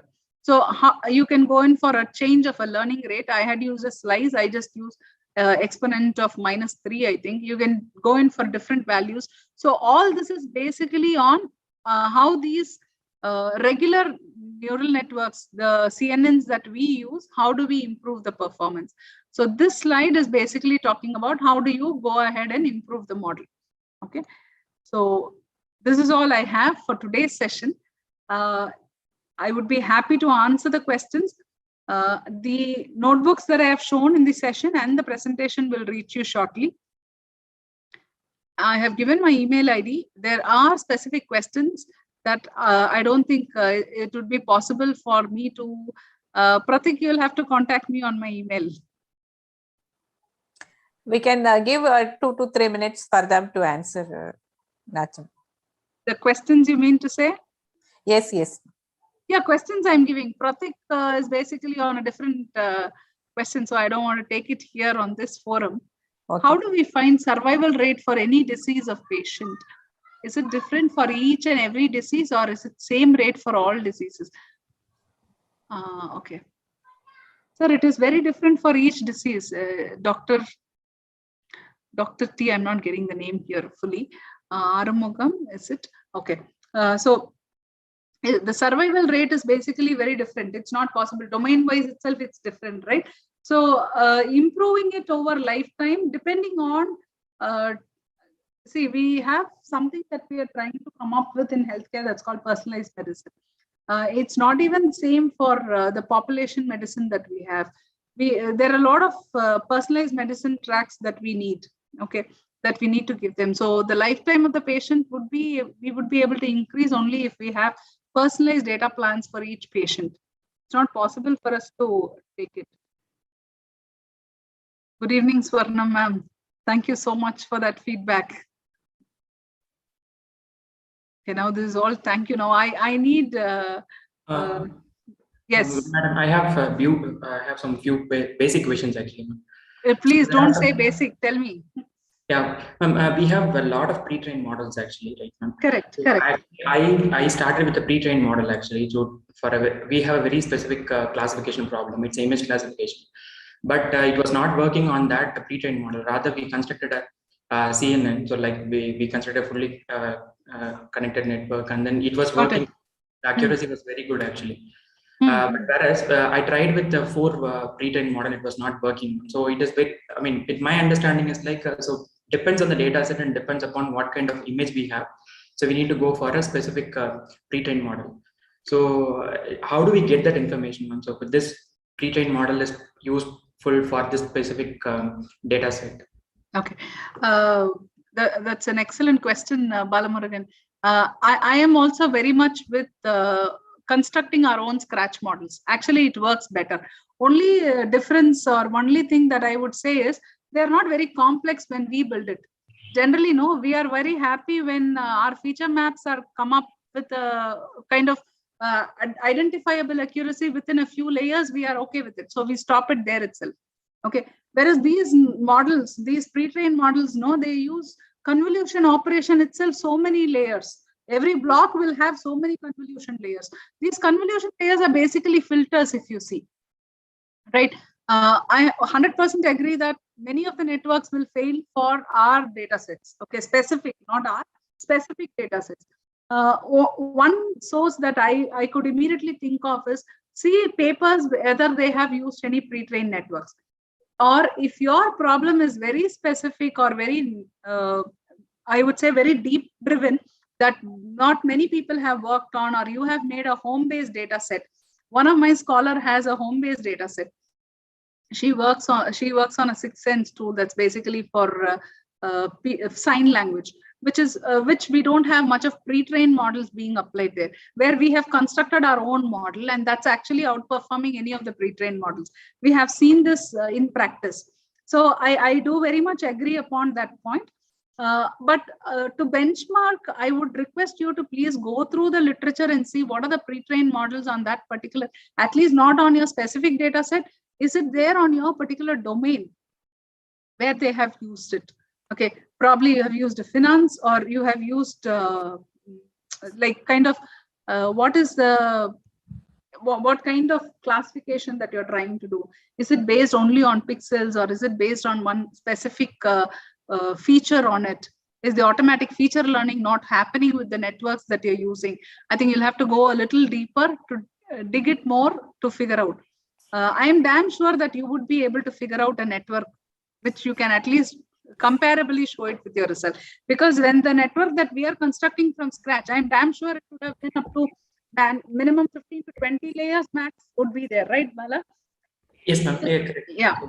It means it's a very smaller network according to it, but deep learning is basically not that, right? It's more. Yes. So surely I strongly feel that you will have, or you can discuss your data set. If it's okay with you, you can write it to me. Let me see if there are papers which has implemented any particular pre-trained model. We can surely try it. Yeah, yes, actually we are doing that one day. So like we were collecting the papers, and based on the papers, we actually segregated that this is the model, this is a pre-trained model. So this model can be used for this particular data set. Or if the images of this size, and if this has this kind of feature, something like that, so this can be used. So that's how we classify it. So just wanted to know if there is any other shortcut way for finding it. That's it. There's no shortcut way. I'm sure that you're following Kaggle and all, right? Yes. You would get a lot of source information there. What kind of networks are going? What kind of data they are using? So that's one source that I could think of. Other than that, I can surely check out and let you know if you specifically need for any particular problem. Yeah, sure. One more thing which I observed is like the pre-trained model, we don't have a control over it. So for example, if I construct a model, so we can change something. For example, if I wanted to change the layers, or if I want to introduce an extra layer, or I want to change an activation function also, I could be able to do it. But with the pre-trained model, we don't have a control over it. So we have to go with whatever they have specified in the model. Correct. Balamurugan, you're using which one? TensorFlow? Yes, ma'am. TensorFlow. Yes. If you want to tweak on the pre-trained model, use FastAI. FastAI has that. That's what I said. Yeah, this is the first time I'm attending FastAI session. Actually, it's very similar. But here you mentioned about this learning rate actually. So when we specify it as a single value over there, but here we have a slice value. Yes. So I think there are. I think this FastAI has a lot of features. Yes. See, one more thing I'll mention to you, since you're aware of it. LR, you can actually find LR plot also with FastAI, which means it will suggest based on your data, which is a good learning rate. Okay, that is there. Second thing is, as I told you, you can unfreeze and tweak anything or any layer. You can actually add your own head into it. It's called head addition model. Okay, you can actually change the layers with FastAI. That's possible. That's one of the reasons I am closely using FastAI. Okay. One thing I noticed over here is, so in the TensorFlow, actually we use a optimizer actually. So optimizer to optimize the time and then the performance of the network also. But we didn't use the optimizer over here. So right. See, Balamurugan, if you have seen in my imports, I was just noticing when I was projecting, I had used something called callbacks on the import. Actually, callbacks are for optimizing, but I have not shown it in the notebook because it's a beginner level notebook. You have optimizer here. You have callback APIs for it. Okay. You can check on that callbacks. Okay. Now, again, it's a basic question only. So we always run into an overfitting problem actually. So I know, I mean, we have some ways to overcome it actually. So as an industry expert, so you would have faced this problem much more time actually. So like, what was a technique you generally use it, ma'am, from the industry perspective on? I prefer cross validation. I hope you know the method. Yes, ma'am. Yes, ma'am. Yes. So best thing is to try to make the network that you have to. The main overfitting problem is the network visualizes few images more frequently. Right. Yes. Whenever you use a CV, whenever you use a cross validation, no, you get different kind of buckets of data coming into the training set itself. Then it's not possible for it to memorize that pattern. That's the idea. Okay. So one best way to get out of this is using CV. Since you told that as industry people, no, for us, one advantage that we have, no, Balamurugan, we have lots of data. And we have a lot of domain expertise with us, which means I have a doctor with me. So there is a lot of feedback that I get from them, based on which we try to overcome this overfitting. So for academicians, that's a major problem. I mean, challenge we have it actually. Right. Actually, I'm trying to build a model. I have only 1,000 images with me actually. So I'm trying to build a real-time implementation model, which could be used by some other person actually. So like, so there's a challenge we have actually in academic. One more thing, I think you will know how to simulate them, right? How to pull them into batches. Yes, you have a function. Yeah. Yes, you would, in FastAI, you would be able to make more chunks of that 1,000. Okay, you can build it that way, so that yes. For smaller data set, it helps. Yes. One final question actually. Like I keep asking this, so this is the 5th day actually. So I keep asking this to every expert who are talking. Oh God. Okay. So from the industry side actually, so most of the academicians focus on the classification problem actually. So apart from this classification problem, can you please suggest some other problems so that we can focus on the other problems pertaining to deep learning and image processing? Okay, Balamurugan, this is a very wide question, but I would say if you are asking from the medical imaging perspective, I can give you a good answer. I can say go for the workflow of any radiology department. Okay, if you go for the workflow of any radiology image that is happening, you would find a lot of problems. Okay, first would be classification. Of course, pre-processing classification would be there. After that, you will have, based on the problem, based on the workflow, is it segmentation? Is it landmark detection? Like you want to find a particular organ, label an organ. Okay, when you do an ultrasound abdominal scan, you want to label an organ.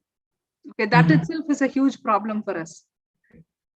In real time, all that I'm telling is when the scan is happening, all this has to pop out. Okay, not post, not predicting it. No. But that again boils down to classification problem, no? So, but it's not. It's not a classification problem. That's what I'm trying to tell you, Balamurugan. It's not classification.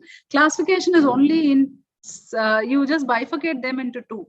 Landmark is you have too many objects. You're going to object name them. You're going to do an object recognition problem there. Okay. Understood. Okay, see, these are different aspects of computer vision. Don't only get stuck with classification. Classification is easier to understand for us to get a start on it. But as I told you, the workflow of any radiology image, if you go through on Google, just go to images itself on Google search and search on it, you will see that workflow for deep learning, you will see different types of problems coming up. Okay, so from there you will have to pick up, because there are huge problems. It's not only classification. Classification is just first part of it. Yes, understood. Okay. Now Karthik I think has posted so many times, filter and kernel. Karthik, filter is actually all convolution layers will have a filter. Okay, it's actually a filter function. Convolution layers will have a filter function. Kernel is actually the matrix that they're using for it to produce the filter. That is what is a kernel. Okay, and some places we have interchangeably usage of kernel and filter. Okay, but these two are slightly different. The mask on it is the kernel, and the filter is basically your regular filtering operation that happens on your data. Hope I answered that. Okay, ma'am, can you guide how deep learning can be used for text? Okay, I will do one thing. When I send it, I will send you some links. Okay, with Fast AI, I have seen very beautiful work on NLP there. I'll send you that. Any videos for you for text data or any hands-on or workshop like this? Okay, I don't have any videos. I'm very sorry.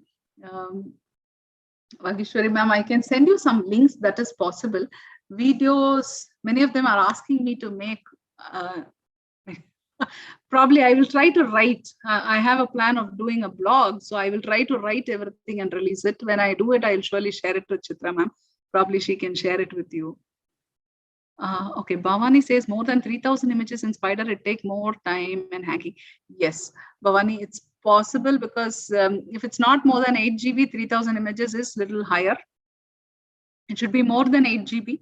I would suggest you to try Collab in that case. Okay, please do not try it out on your machine. You will have your patience is actually wasted there. Okay. Okay. Ma'am, how to judge the model based on training loss and validation loss? Very nice question. Okay. See, validation loss is actually a bucket that you have to actually make. Training, validation, and testing, as you know. So in when you are judging it, if the training loss is less, probably the model is overfitting. Okay.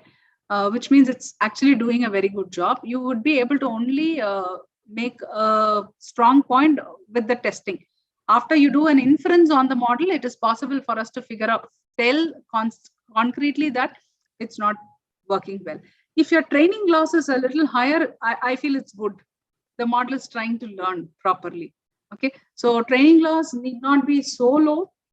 Validation loss and training loss, these are gimmicky parameters. It'll actually tweak us very badly. Like it'll throttle us. Sometimes we will feel that the model is doing very well, seeing those loss values, but it may not be originally. So commenting based on training or validation loss is generally not good. Have an eye on it. Best thing would be based on your test set, whatever is your output, that should be the right one. Okay. Was it Swarna ma'am? I think I answered that. Did I miss any questions on the discussion?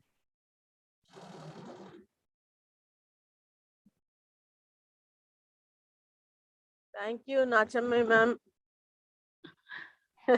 Thank you, Swarna ma'am. Okay, I Okay. didn't recognize the voice there.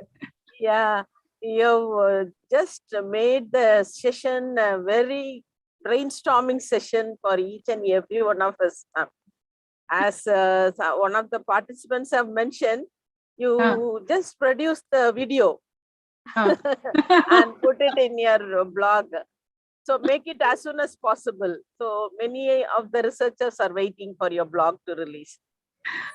Sure, ma'am. I'll try to spend my time there and prepare it. Many of them have been asking me for a very long time. Yeah. I will write. I'll start writing. It's a wonderful interactive session you have made. And I think many young researchers will kickstart from this session. Thank you so much, Nachamma ma'am. Thank you. Thank you so much, Swarna ma'am.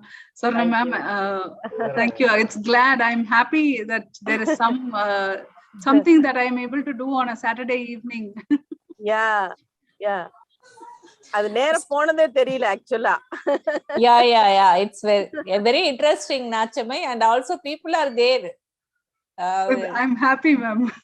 They don't want to move out because they are getting more input from you, and I think this is a kickstart, as Swarnam mentioned. It's a kickstart and brainstorming session, highly useful for the research community. Thank you so much. You prepare your videos and write books, publications, everything. You can do it immediately. A lot of people are there to follow you. Thank you, ma'am. Thank you. I can give one guarantee. I may not prepare videos, but for sure, textually, I'm planning to write it and publish, as well with a lot of videos on the screen, basically screen recording, so that scholars would be able to follow what is being done. That's what I'm just thinking. Let me see. By God's grace, I should get some time to do that. I hope I will be able to do it. One more thing I want to add, ma'am. Ma'am, I have registered for this program only by seeing your name and 2 more professors, and you made it, ma'am. Thank you so much. Thank you, Meenakshi ma'am. That's very good of you that you were so frankly you came up and told that. I'm happy. I hope I'm able to keep up that word, and I will keep it up even in any of the future sessions that I do.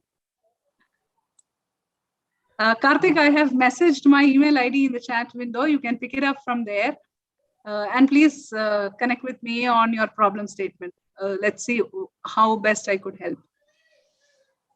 One last question, actually. Sorry. So, this is like the workflow. I just wanted to know. So, I have an understanding, or like I have an assumption. I just want to confirm it because from the industry expert, it would be good to know their actual input. So, like say for example, ma'am, I have a model. I deployed it actually. So, consider I'm using a TensorFlow. I convert it into a light, and I have a mobile app. Consider. So I do the mobile app, then the people can use the mobile app for use for classifying or for detection, object detection or something. So now the model is already trained with some input images. So it is already trained. So but when it is deployed, so it will be seeing a lot and more images. So it is static now. The model is now static actually.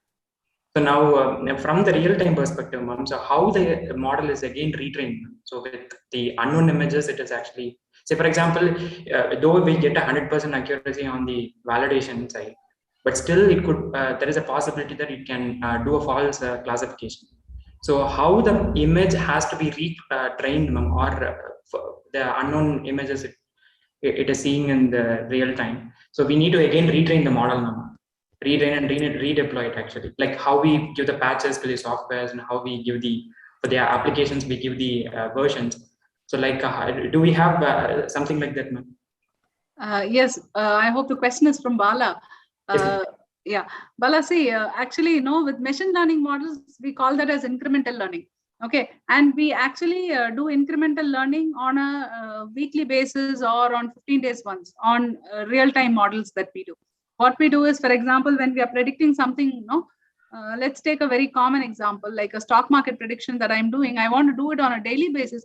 New data comes in from the stock market every day. I want to retrain the model. That's called incremental learning. So I keep pushing that data again into the model and make it learn.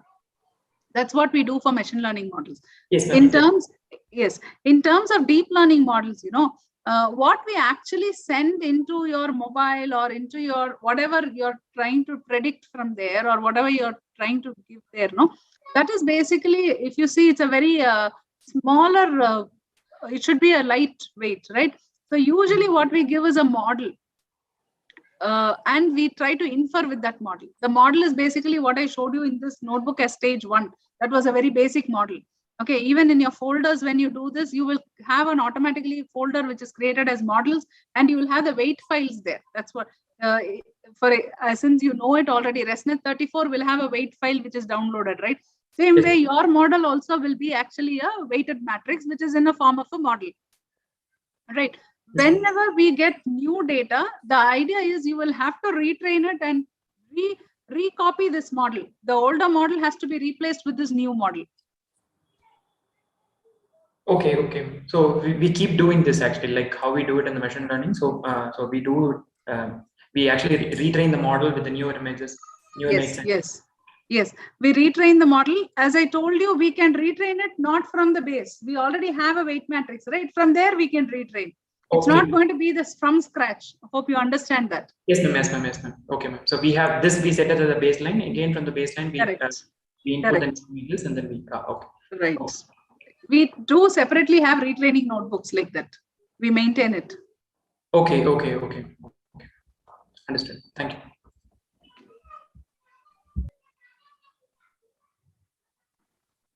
Thank you very much for your awesome, rocking, more interactive, lively session. As Swarnam told, now that I thought of the time is 3:30 now only. So it is just past.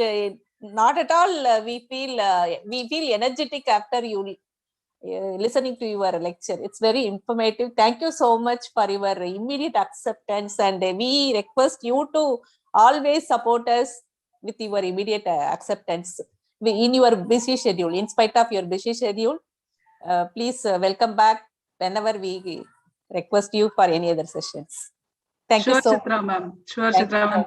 Thanks for the invite and thanks for this extraordinary participants. It was really good to actually interact. See, unless until I have a feedback from that side, no, on chat, it's very difficult. I think that was made really good by the participants. Yes, yes. Yeah, you made it interactive, ma'am. Very Thanks, nice. Lavanya, ma'am. Thank you. So, Kamalmati, let us have a quick vote of thanks. Okay. Yes, ma'am. Thank you, ma'am. It's my privilege to have been asked to propose a vote of thanks to all who have helped us in making this workshop a resounding success. First of all, my most sincere thanks to Almighty God. I, on behalf of RUSA 2.0 Workshop Organizing Committee, I extend a very hearty vote of thanks to the speaker, Dr. M. Nachammai, who spared her valuable time from her busy schedule to enlighten our knowledge. Thank you, ma'am, for making this session is very friendly, interesting, and more interactive. We learned a lot of things within a shortest period. Especially, you triggered us to think about our basic knowledge of ANN, ML, and DL. And then you can explain the complete instruction, that means complete steps of deep learning. That is how to install Python, how to import the libraries, and then pre-processing step. Thank you, ma'am. Thank you very much. I especially thank you to the RUSA 2.0 Department of Computer Science Workshop Committee members, Dr. P.L. Chitra, Dr. M. Swarnam, and Dr. B. Lavanya, who have been the backbone of this event. I especially thanks to all the participants for your patience learning and the kind cooperation. Once again, I thank all for your cordial cooperation. Next, we will meet on Monday's session on secure network analysis with deep learning and transfer learning. The speaker is Dr. T. Sindhil Kumar, Associate Professor, Computer Science and Engineering Department, Amrita School of Engineering at 4 p.m. on February 7th. Thank you all. Have a good evening. Participants, kindly fill up the feedback form, which is already in the chat box. Thank you once again. Thank you, ma'am. Thank you, Tamilmati ma'am. Have a you, wonderful weekend, everyone. Thanks, Chitra ma'am and Lavanya ma'am and Swarna ma'am and the Department of Computer Science, Madras University. Very glad to be associated once again with all of you. Have a great evening and a great weekend. Thank you so much. Very great session today. We had a very great session and all the participants have enjoyed and you have triggered their knowledge. I am sure this forum will definitely help them to come out with a good research in their career. Thank you so much. God's grace, ma'am. Thank you, ma'am. Bye. Bye, everyone. Bye. Bye. Goodbye and happy weekend to you. Thank you.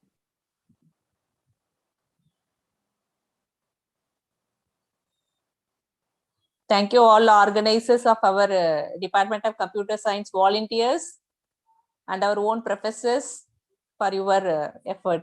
Thank you so much. We'll see you on Monday with another effective session. Thank you, ma'am. Thank you, Tamilmadi, for your effective copying today. Thank you so much for your cooperation. Thank you, ma'am. Well done. Keep it up. Keep growing. Sure, ma'am.